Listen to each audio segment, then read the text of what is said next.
Mon arrivée.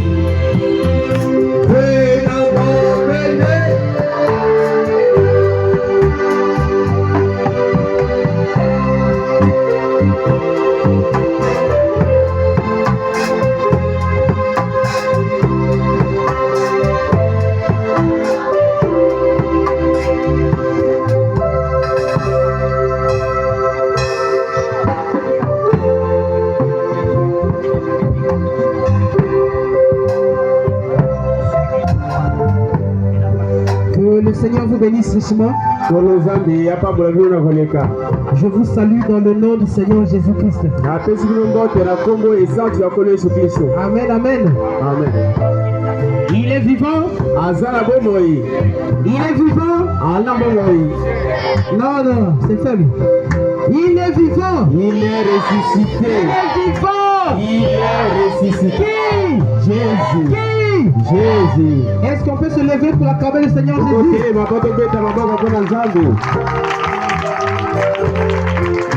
Veuillez vous asseoir. Que le nom du Seigneur soit béni. Je suis dans la joie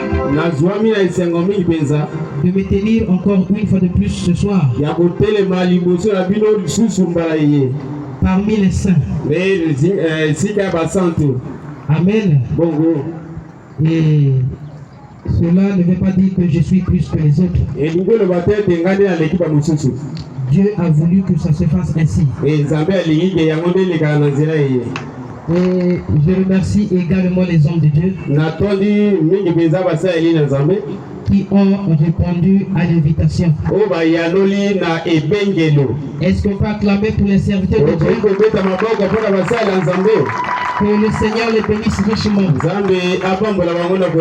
Ils ont entendu que là-bas on mettra la voix de Malachie 4. Et les voilà ici. La profondeur appelle la profondeur. Il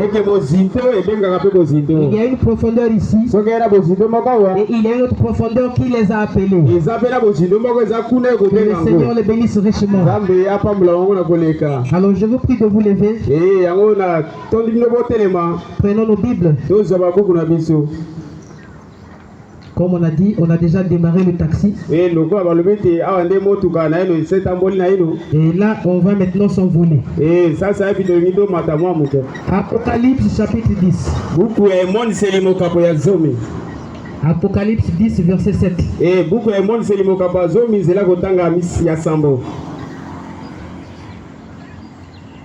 Mais qu'au jour de la voix du 7e ange, quand il sonnerait de la trompette, le mystère de Dieu s'accomplirait, comme il l'a annoncé à ses serviteurs les prophètes. Malachie 4, 5, 6. Voici, je vous enverrai Élie le prophète, avant que le jour de l'Éternel n'arrive. Ce jour grand et redoutable. Il ramènera les cœurs des pères aux enfants et le cœur des enfants à leur père, de peur que je ne vienne frapper le pays d'interdit. Seigneur Jésus, bénis ces instants que nous allons écouter ta parole. Écarte-moi du chemin. Laisse que je puisse donner, Seigneur, cette exhortation appropriée à tes enfants ici présents, afin qu'ils soient édifiés. Je prends sous contrôle tout esprit qui ne confesse pas ton nom. Seigneur, nous le chassons au nom de Jésus. Et que le Saint-Esprit, l'ange de l'Éternel, puisse prendre le contrôle et la prééminence de toutes choses. Dans le nom de Jésus-Christ. Amen. Veuillez vous asseoir, mes frères. Alors, nous poursuivons notre 3 jours des réunions de réveil.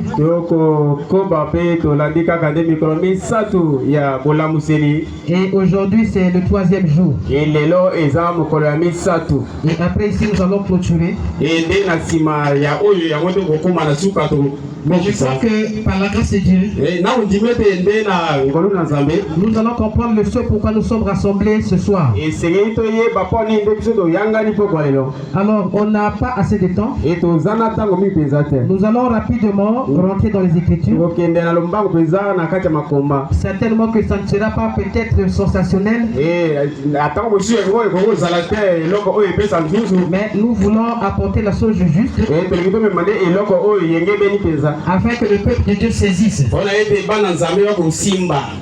nous avons lu dans Apocalypse chapitre 10. La Bible dit qu'au jour de la voix du 7e ange,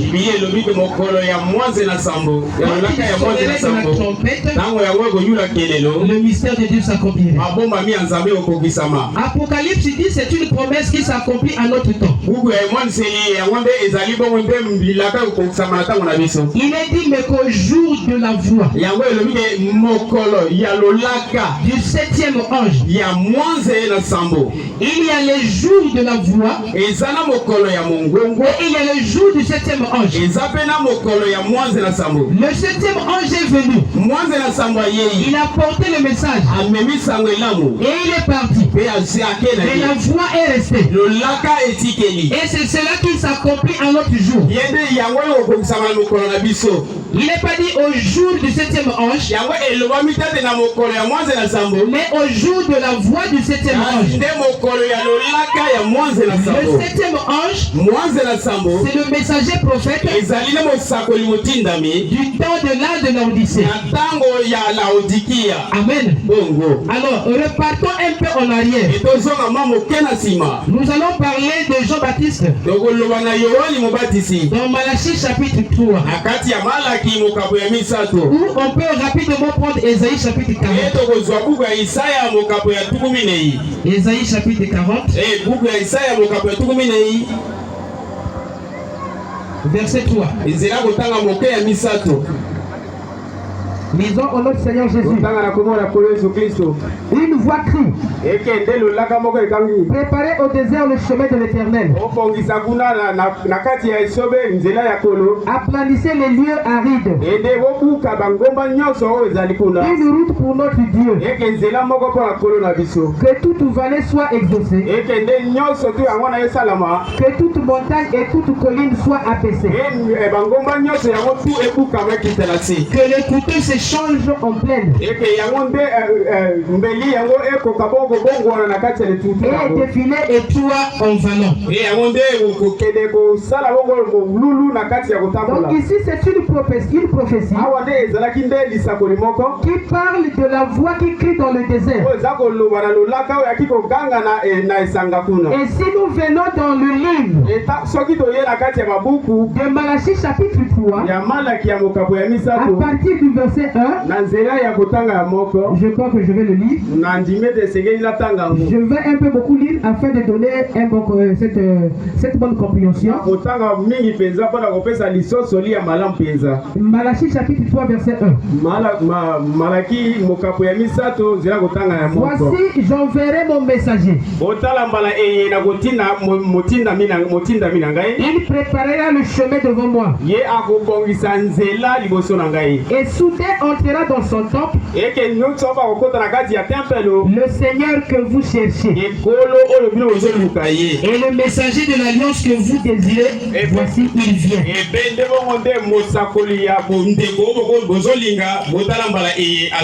Dit l'Éternel des armées.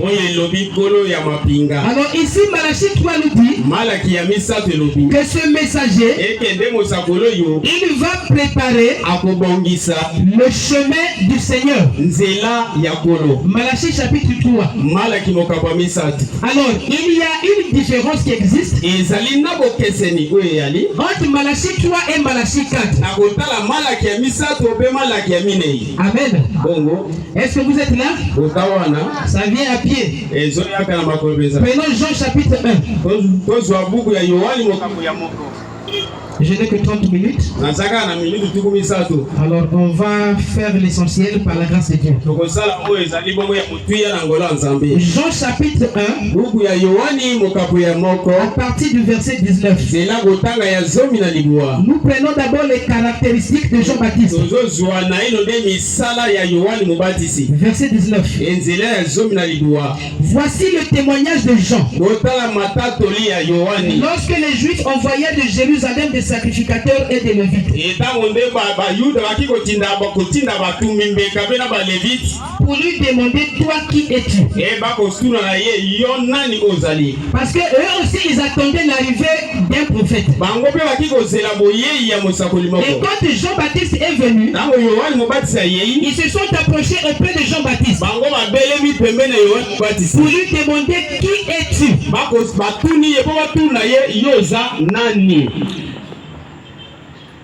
Et il lui demandait, quoi donc? Es-tu Élie? Et il dit, je ne le suis point.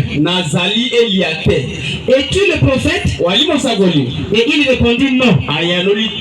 Il lui dit, alors, qui es-tu? Afin que nous donnions une réponse à ceux qui nous ont envoyés. Que dis-tu de toi-même? Alors Jean répond. Il dit, moi, dit-il, je suis la voix de celui qui crie dans le désert. Aplanissez le chemin du Seigneur, comme a dit Esaïe le prophète. Vous voyez ce que nous avons lu dans Esaïe, dans l'Ancien Testament, ça vient s'accomplir dans le Nouveau Testament. Mais dans l'Ancien Testtement, pendant que Esaïe parlait, il n'avait pas mentionné le nom de Jean-Baptiste. Il avait seulement dit qu'il y aura une voix qui criera. Et quand Jean-Baptiste arrive, il n'est pas parti dire que la prophétie là c'est moi. Il est resté tranquille. Et comment est-ce que certains ont su que c'était lui dont parlait Esaïe? C'est parce qu'ils ont vu son ministère. Ils ont vu les caractéristiques de Jean-Baptiste. Et certains ont reconnu. Certainement c'est lui. La prophétie parle de lui. Amen. Ici dans Jean chapitre 1, il n'y a. Il dit que je ne suis pas Élie. Je ne suis pas le prophète. Mais je suis simplement une voix de celui qui crie dans le désert. Passez cela en l'esprit. Prenons Matthieu chapitre 11. Matthieu chapitre 11. À partir du verset 1 jusqu'à 14.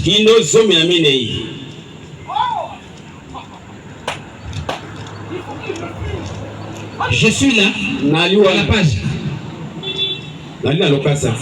Matthieu 11 verset 1 à 14. Lorsque Jésus eut achevé de donner ses instructions, et ses 12 disciples, il partit de là pour enseigner et prêcher dans les villes. Jean ayant entendu parler dans sa prison des œuvres du Christ, lui fit dire à ses disciples,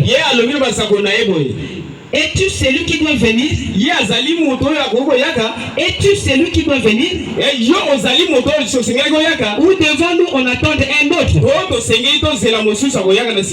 Là c'est maintenant les disciples de Jésus qui posent la question. Et Jésus répond.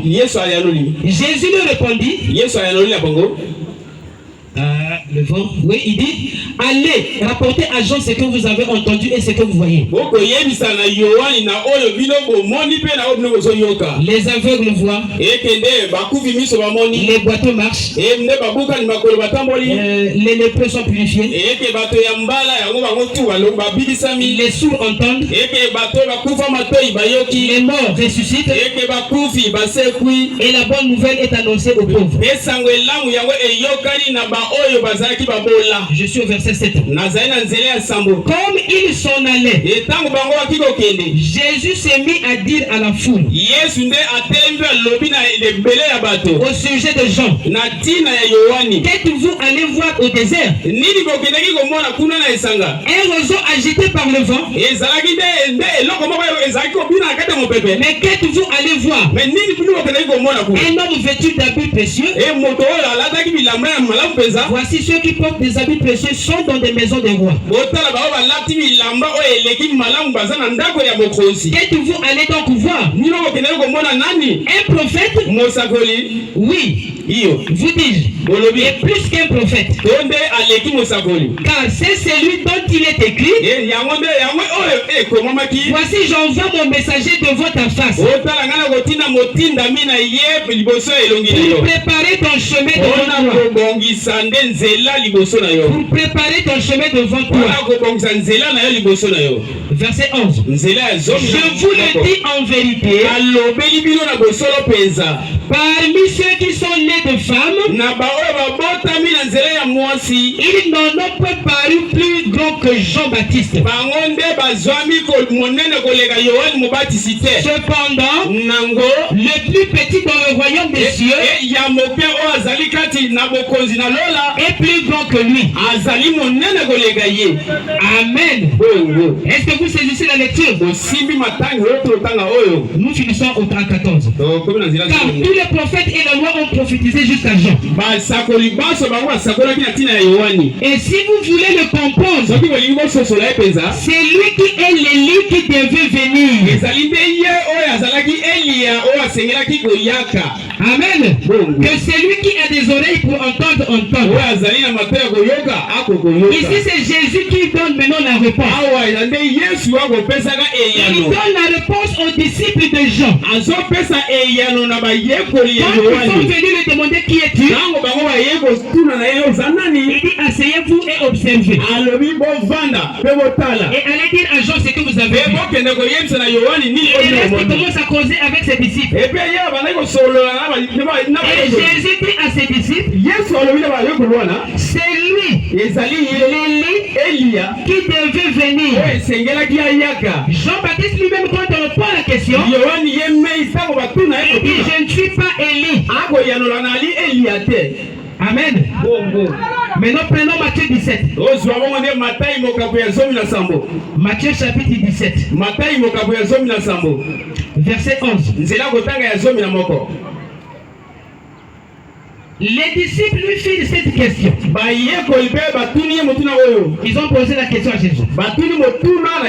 Pourquoi donc les scribes disent-ils que Élie doit venir premièrement? Il répondit, il est vrai qu'Élie doit venir et rétablir toutes choses. La Bible a marqué un point. Et c'est le verset 12 qui continue. Verset 11. Il est vrai qu'Élie doit venir. Il parle du futur. Élie doit venir. Mais je vous dis qu'Élie est déjà venu. Ils ne l'ont pas reconnu. Ils l'ont traité comme ils l'ont voulu. Et même le Fils de l'homme souffrira de leur part. Les disciples comprirent alors qu'il leur parlait de Jean-Baptiste. Alors si vous voyez ici, Jésus dit, Il est vrai qu'Élie doit venir. Et rétablir toutes choses. Mais conjonction de coordination. Amen. Amen. Yes, sir. Qui marque comme une opposition ici. Et qui donne, qui montre une autre idée qui arrive. Je veux que vous portez les lunettes des aigles. Si nous voyons ici, il nous parle de deux Élie. Élie doit venir. Et Élie qui était déjà venu. Mais ils n'ont pas reconnu celui-là. Il parlait de Jean-Baptiste. Et il parlait encore de l'Élie qui doit venir. L'Élie qui doit venir, c'est l'Élie de Malachie qui devait venir pour rétablir toutes choses. Jean-Baptiste le nia. Il dit que je ne suis pas cet Élie. Je ne suis pas l'Élie de l'établissement. Je ne suis pas cet Élie qui va l'amener les cœurs des enfants au Père. Amen. Alors Jean-Baptiste, il est venu préparer la première venue. Et nous voyons que pendant que Élie de Malachie 4 était en train de baptiser la 17e personne dans la rivière Oyo, une voix s'est fait entendre au ciel. De même que j'ai envoyé Jean-Baptiste pour préparer ma première venue, je t'envoie avec un message afin que tu puisses préparer ma seconde venue. Jean-Baptiste a préparé la première venue. Élie de Malachie 3. Élie de Malachie 4. Il vient pour préparer la seconde venue. Amen. Luc chapitre 1, je crois qu'on a déjà lu. Malachie 4, on a déjà lu. Alors là, nous rentrons dans le vif du sujet. Amen. Quand il était dans la rivière Oyo, en baptisant la 17e personne, la voix est venue confirmer son prophète. Disant que toi tu as un message. Tu dois apporter ce message au peuple.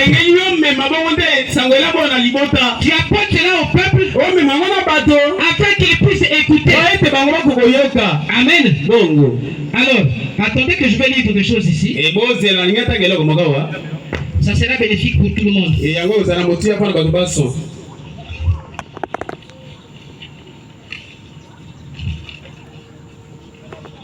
Je ne sais pas où est-ce que j'ai garé ça.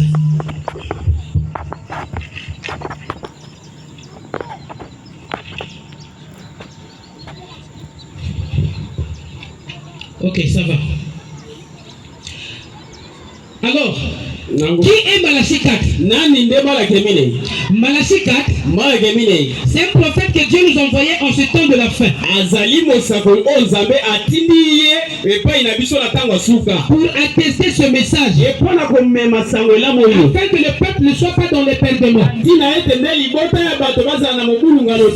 nous lisons Malachie chapitre 1 et 2, vous verrez que le peuple de ce temps-là avait abandonné l'Éternel. Il ne suivait plus les principes de l'Éternel. Et Malachie de l'Ancien Testament, Malachie de l'Ancien Testament, il est venu pour les réprimander, afin que le peuple puisse revenir sur la ligne. Et cela se présente encore dans Malachie chapitre 4. D'où c'est un message de restauration. Un message qui amène la foi. Un message qui donne la foi de l'enlèvement. Le ministère de Malachie 4, c'est le retour à la foi apostolique. C'est le retour à la Bible. Les enseignements des apôtres et des prophètes. Amen. Il n'y a pas un autre message. Il nous ramène à la foi originelle de Pentecôte. Voilà pourquoi Papa nous dit que le message du 7e ange, c'est un message. Attendez, je vais lire ça. Je vais lire ça ici dans la fête des trompettes. Amen. Paragraphe 275. 275. Et Nakatia 275. Il dit ceci. Allô? Et le message du 7e ange, sous la même trompette, les mêmes choses en tout point, exactement les mêmes choses. C'est pour appeler les gens, pour appeler l'épouse à sortir de la tradition pentecôtiste, de la tradition du monde, pour se retourner vers la véritable expiation. La parole de Christ personnifiée dans sa parole. Voilà le roi de Balachika. C'est que la parole doit se personnifier parmi nous. La science l'a prouvé par des photos. Balachika a un travail spécifique qu'il fait. Il fait pour ramener la foi des enfants. Amen. Nous lisons. Exposé. Exposé 316. Vital ici, il y a combien? 316.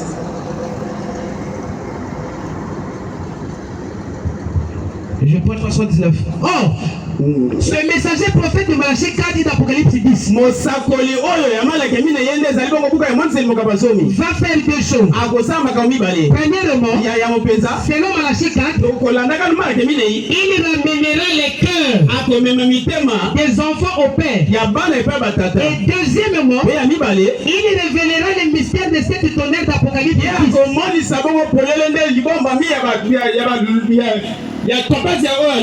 Qui sont les révélations contenues dans les 7 sceaux. Ce seront ces 7 mystères divinement révélés qui ramèneront littéralement les cœurs des enfants au Père de la Pentecôte. Exactement. La Pentecôte n'est pas une église. Et la Pentecôte c'est une expérience. Quand les messagers sont vains, les peuples qui restent derrière ont tendance à dévier. Voilà pourquoi il suscite un prophète afin qu'il puisse conduire le peuple. Dieu ne travaille pas avec un groupe de gens, mais Dieu travaille avec un individu. Amen. Quand le peuple voulait sortir des rangs, c'est la voix du prophète qui crie. Revenez dans les rangs. Revenez dans les rangs. Ce qui était, c'est ce qui serait. Amen. Le rôle de Malachie 4. Alors, nous allons encore ouvrir une petite brèche. Le but dont nous sommes rassemblés ici, c'est le dernier jour aujourd'hui. Alors, on pouvait poser la question. C'est quoi le but de l'enregistrement de l'envoi des bandes partout dans le monde?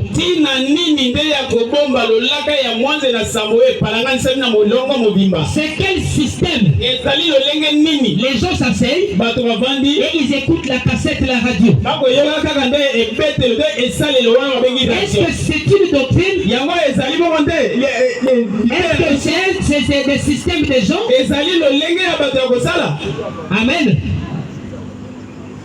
Nous allons lire ici, dans l'âge de Pergame.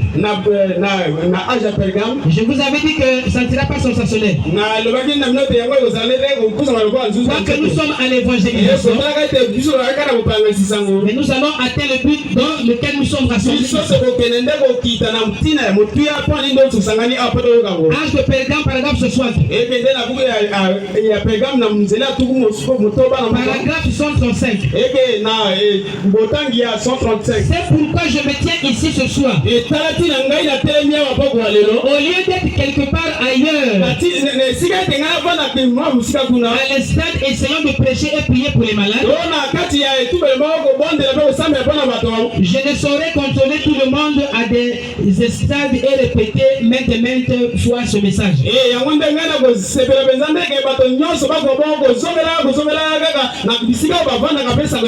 C'est pourquoi nous enregistrons cela sur une bande.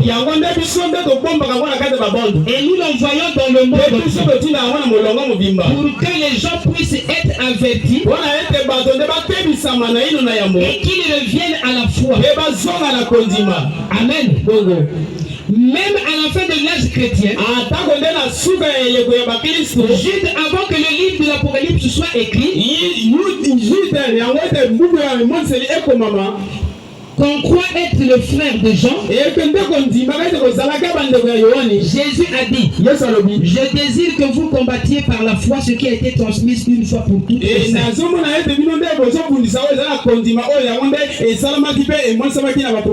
Il commençait alors à s'en éloigner. Après la mort du Seigneur Jésus, et aujourd'hui, à quel point sont-ils éloignés ce soir? Amen. Voilà pourquoi le message que nous écoutons, ça a été emmagasiné, ça a été caché. Si nous repartons à l'Ancien Testament, au temps de l'Égypte, il y avait la famine. Pharaon ne savait pas quoi faire. Et il a eu quelqu'un qui devait emmagasiner la nourriture pour lui. Et quand le peuple avait faim, le peuple criait à Pharaon.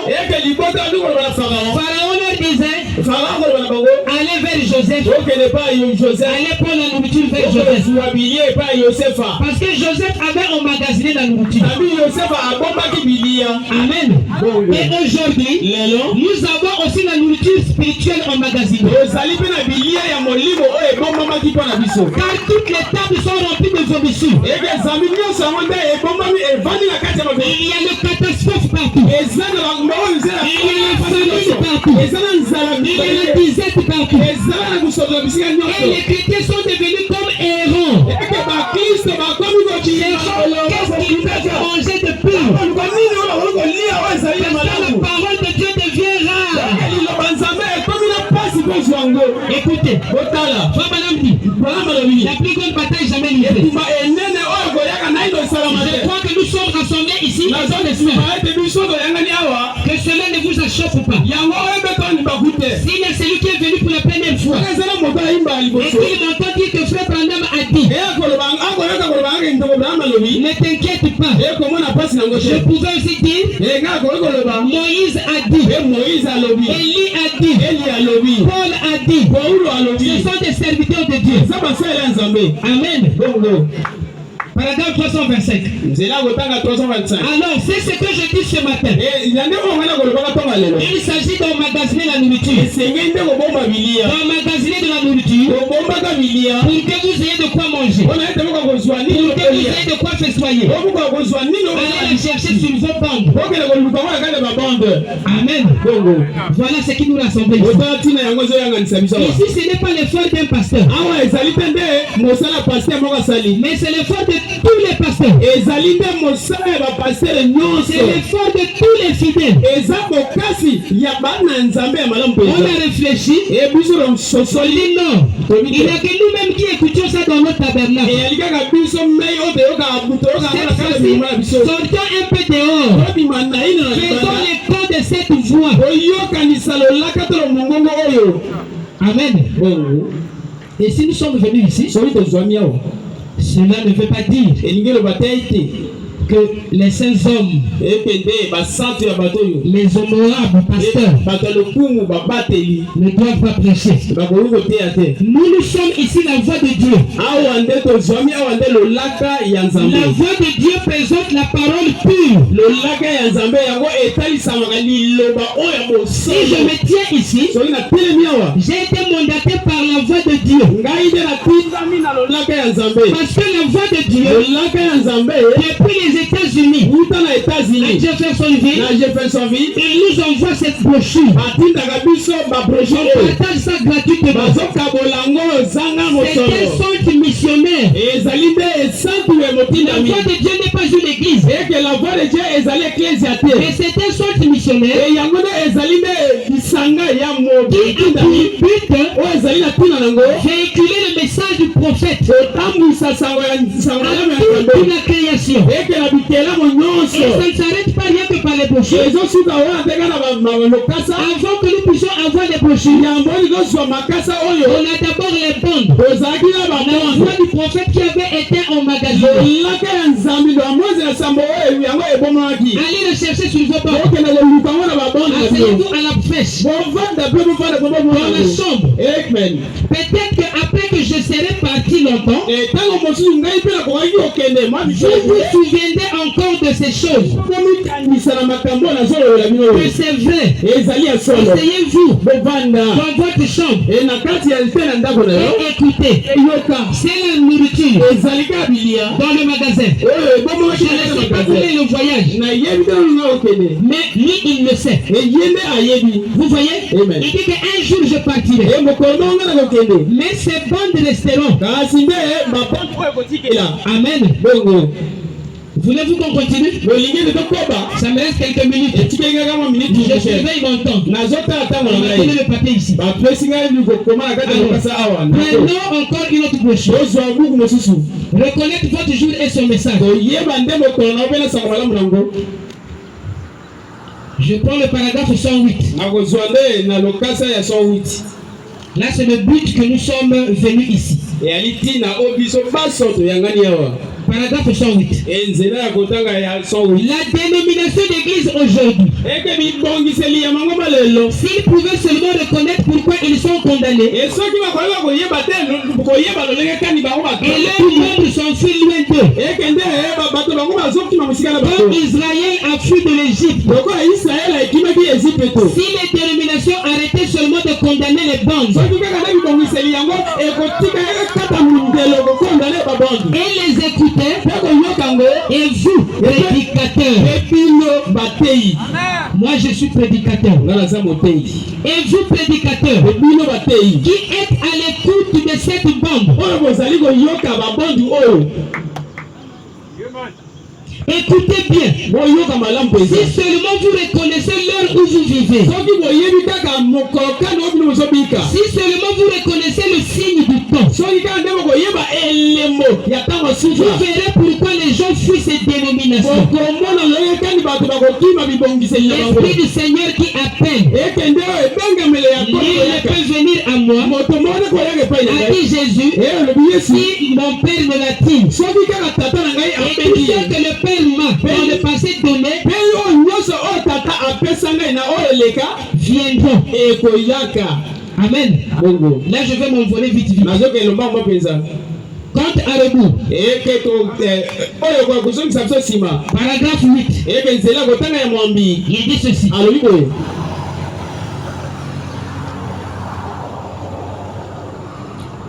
Je sais qu'on enregistre ceci. Et quand je dis ces choses ici, je suis conscient que je ne parle pas seulement de cette assemblée, mais partout dans le monde. En effet, ces bandes vont vers bien des nations. On les apporte aux tribus qui sont au fond de l'Afrique. Les gens s'assoient tels que nous sommes assis. Les gens s'assoient et le ministre prend ses bandes et il les interprète pour eux là-bas. Dans ces endroits où ils ne savent même pas distinguer leur droite et leur gauche.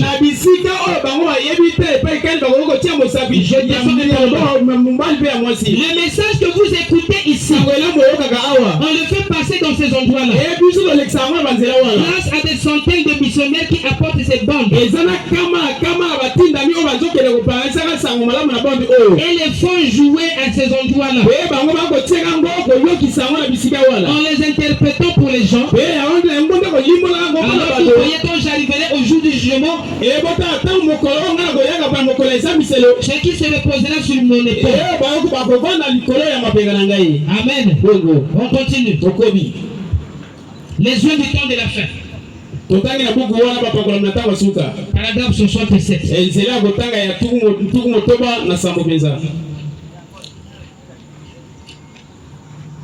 Oh, vous faux enseignants. Amen. Frère, pendant que je méditais, je devais parler sur la femme qui avait la perte de sang. Parce qu'après ici, on va passer, c'est la ligne de prière. Dès que je suis arrivé ici, quelque chose m'est tendu ici. Amen. Suivez un instant. Oh, vous faux enseignants qui avez écouté ces bandes durant toutes ces années et qui avaient vu Dieu exactement. Vous êtes assis là dans votre bureau et vous savez que c'est la vérité. Mais à cause des différences de vos dénominations, vous contestez cela et vous dites à vos fidèles que ce n'est pas vrai. Malheur à vous, votre heure est proche. Ce n'est pas moi, c'est le frère Branham. C'est frère Branham qui est en train de. Il y a parmi nous ceux qui disent que les bandes là c'est faux. Frère, si nous sommes ce que nous sommes devenus, c'est grâce à ce message. C'est parce que ce message avait été emmagasiné. Amen. C'est merveilleux. La parole parlait à la semence originelle. Paragraphe 12. Écoutez ce qu'il dit maintenant. Nous te prions d'amener le cœur à te comprendre aujourd'hui. Ceux qui ne te comprennent pas, amène les pécheurs à la repentance. Amène les malades à connaître Dieu par la raison. Oh Dieu, bénis tes saints, attache-les les uns les autres par les liens du cœur, alors que ces enregistrements iront dans les villes, dans les églises, partout, vers les nations, partout du monde. Pousse les frères dans le ministère qui autrefois avaient peut-être mal compris. Comprendre maintenant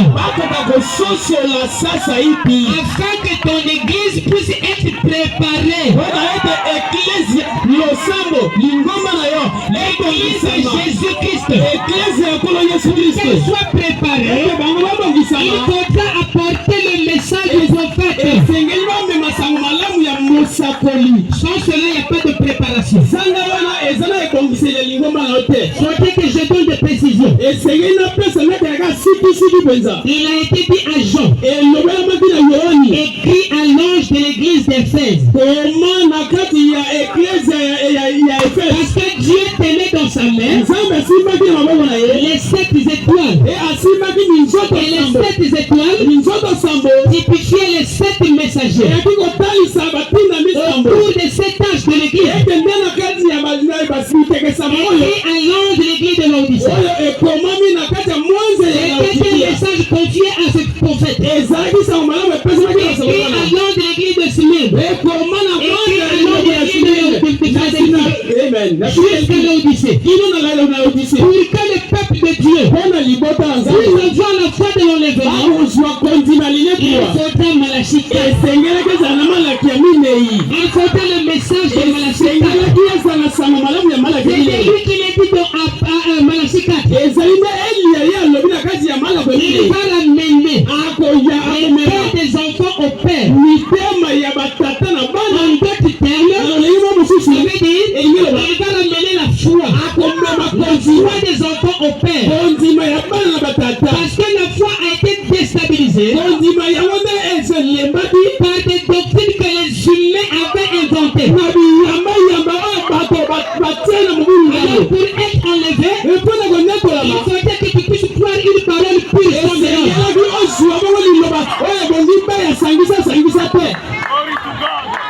Le message de l'heure. Les frères dans le ministère doivent vous comprendre. Je vous dis que je suis dans la joie. Quand je vois mes frères dans le ministère, amen. Vous savez, j'étais assis ici hier. Pendant que les gens passaient. Passaient à l'église. Moi je me suis dit, oh, la voix est en train de tourner ici. Et tu passes là. T'as dit que tu es en train de passer. Même pas l'attraction. T'as dit que tu partais dans. Et dès que tu arrives ici, les mots est en train de te tirer. Viens t'asseoir. Écoute la voix. Mais tu passes. On va finir. De toutes les façons, la bande aussi n'est pas trop longue. Donc pour que l'épouse soit enlevée, il faudra Malachi 4. Mais Malachi 4 ne travaille pas seul. Il y a des auxiliaires. Amen, amen. Il y a les auxiliaires. Et comme monter en haut, il a fait des dents aux hommes. Oh, ça nous manquait le temps. Quand tu vois Madame est allée de l'autre côté, les sœurs sont venues l'embrasser. Oh, notre précieux frère, si tu n'étais pas venu, nous ne serions pas ici. C'est sur ton message que nous nous reposons. Pas le message de moi, pas mon message, pas le message de Nyanga, pas le message du pasteur Guy, pas le message du pasteur Joseph, mais le message de Malachi, le message du prophète. On va finir ici. Le signe. 298. Et la 298. C'est pas moi, c'est le prophète. Qu'est-il arrivé? Ça est là. On devait projeter ça, mais je n'ai pas préparé ça à la machine. Qu'est-il arrivé? On les a fait taire. Pas question d'avoir un réveil ici. Lisez d'abord. Notre dénomination ne donnera pas son appui à ce genre de choses. Parfois quand on partait partager les cartes d'invitation, il prend une ligne. Campagne. Nini? Babande?